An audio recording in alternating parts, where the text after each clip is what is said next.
I wasn't planning on posting anything today, but I was still a little disturbed about what was happening in the Middle East and how Israel has cornered the U.S. into supporting a war that does not benefit the U.S. in any way. Unfortunately, the powers associated with Israel have done their best to convince Trump that it's of our interest to go into Iran and attack Iran, who has not attacked any of their neighbors. Israel claimed that since, well, let's say Netanyahu has been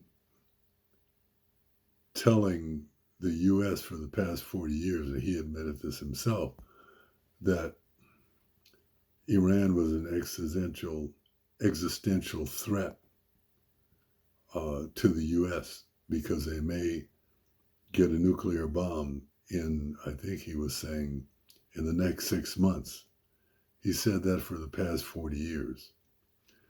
Now the U.S. under Trump decided to assist Netanyahu's persistent dream of taking over Iran, as the U.S. did when they illegally went into Venezuela and took over that president for a regime change.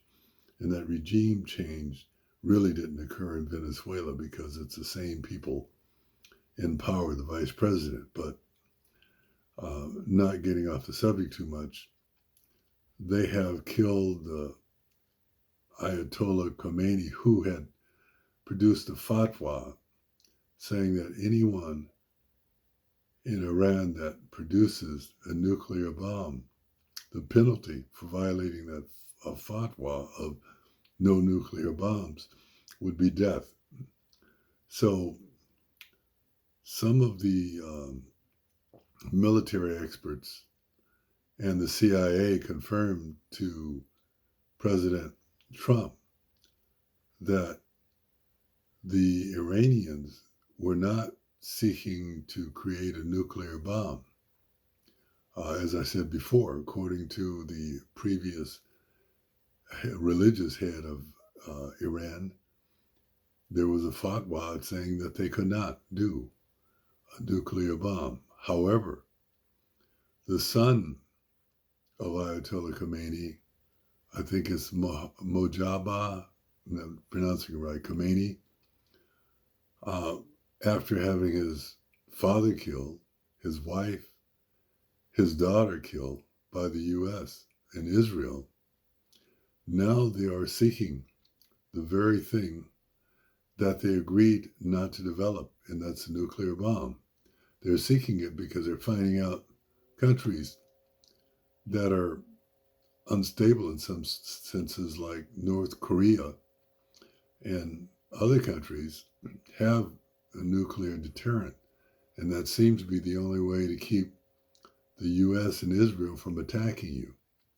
Israel has a dream of a greater Israel. That greater Israel encompasses from the Nile to the Euphrates. And if you look at a map going north from the Nile, you go to Jordan, you go to Syria, you go to Lebanon. I think you come back into, Turkey, because the Euphrates originates in Turkey, so I assume it's going to be Turkey too. But then you come down to Iraq.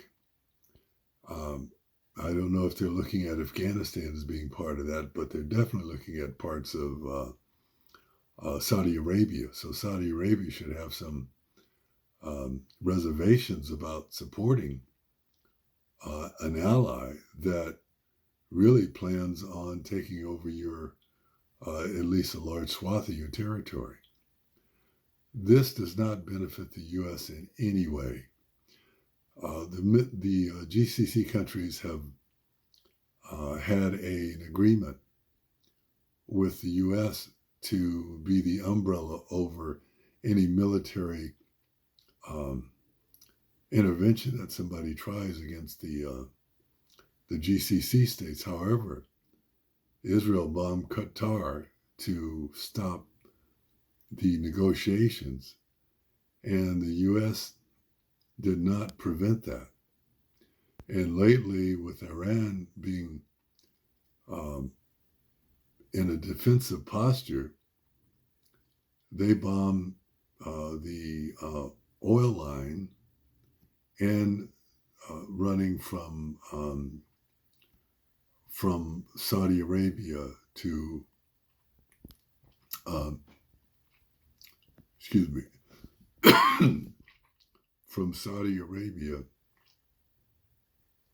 I should say from the Persian Gulf to the Red Sea. Uh, it didn't carry an extremely large amount of petroleum, but it was significant. Um, the U.S. has not been able to, with the aid of Israel, have been not able to subdue Iran. Matter of fact, all the military experts are actually saying the U.S. is losing this war. Um, this war is costing the taxpayers quite a bit of money, the U.S. taxpayers.